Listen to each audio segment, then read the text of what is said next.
Good morning, sir. My name is Kanchin Hong from class DEM2B. I will going to have a presentation about the subject MPU24011 Chess Club.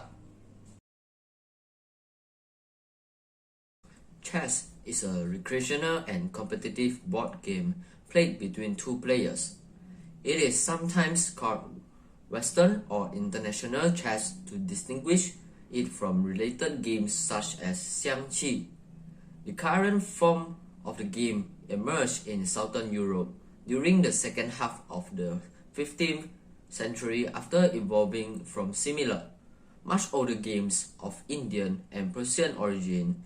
Today, chess is one of the world's most popular games, played by millions of people worldwide at home, in clubs, online, by correspondence, and in tournaments. Chess is an abstract strategy game and involves no hidden information. It is played on a square chessboard with 64 squares arranged in an 8x8 grid. At the start, each player, one controlling the white pieces, the other controlling the black pieces, controls 16 pieces: 1 king, 1 queen, 2 rooks, 2 knights, 2 bishops, and 8 pawns. The organized chess arose in the 19th century. Chess competition today is governed internationally by FIDE, International Chess Federation. The first universally recognized world chess champion, Wilhelm Steinitz, claimed his title in 1886. Magnus Carlsen is the current world champion. A huge body of chess theory has developed since the game's inception. Aspects of art are found in chess composition, and chess in its turn influenced Western culture and art, and has connections with other fields such as mathematics, computer science, and psychology. One of the goals of early computer scientists was to create a chess-playing machine. In 1997, Deep Blue became the first computer to beat the reigning world champion in a match when it defeated Garry Kasparov. Today's chess engines are significantly stronger than even the best human players, and have deeply influenced the development of chess theory.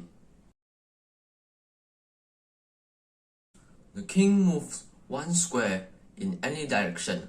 There is also a special move called castling that involves moving the king and a rook. The king is the most valuable piece attacks. On the king must be immediately countered, and if this is impossible, immediate loss of the game ensues.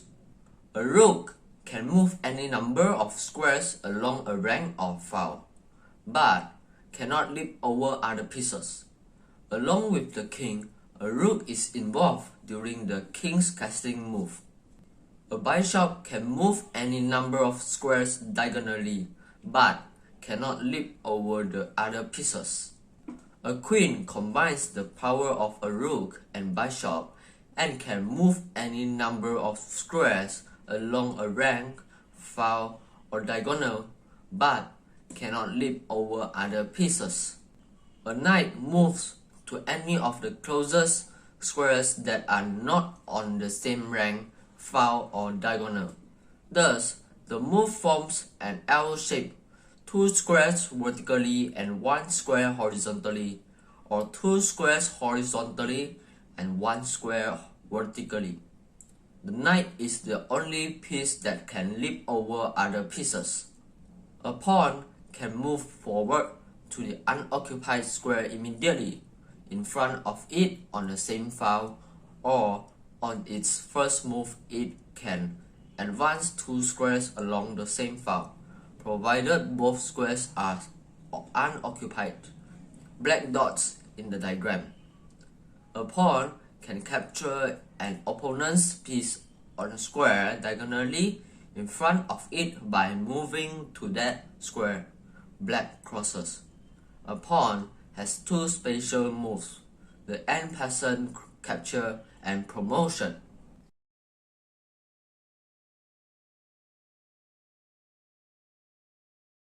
Let's start chess rules by looking at the chessboard.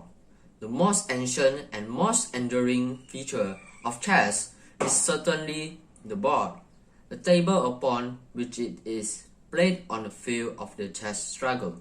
It consists of 64 parts, every one a small square, in their totality composing a large square. In 8 rows and perpendicularly thereto in 8 lines, the 64 squares are ordered. Consequently, one can draw a chessboard by halving the side of a big square 3 times in succession. To describe the events on the chessboard briefly and exactly, a name has been given to every one of the 64 squares. In olden times, a descriptive name. In our time, where the science of nature and of mathematics has become so prominent, a mathematical name. This mathematical name reminds us of a system of coordinates in the manner as introduced by Descartes. Accordingly, the 8 lines running upwards are successively designated by the numbers 1, 2, 3, 4, 5, 6, 7, 8, and the 8 rows running from left to right are successively designated by the letters A, B, C, D, E, F, G, H.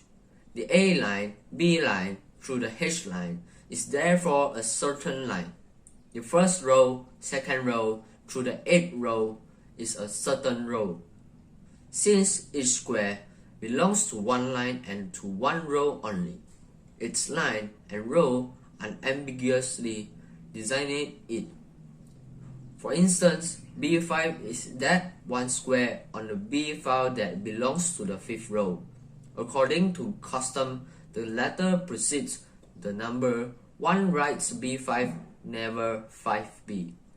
Thus, this notation has the advantage of naming each square without ambiguity.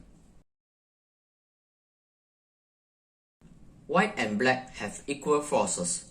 Each has a king, a queen, 2 rooks or castles, 2 bishops, 2 knights, and 8 pawns. Either party, therefore, counts 16 pieces.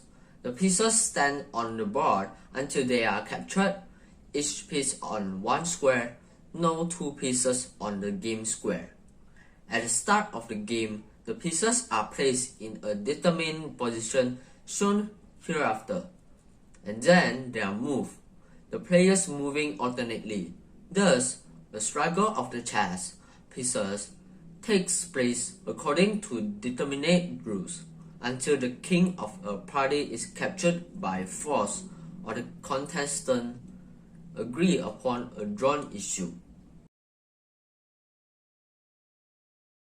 Frequently, pawns are promoted to queens during endgames. For this reason, you should know how to perform this mate. With the help of your king, you can checkmate your opponent's monarch once you force it to one of the edges of the board. Another basic checkmate pattern. The idea behind this mate is to push your opponent's king to the edge of the board.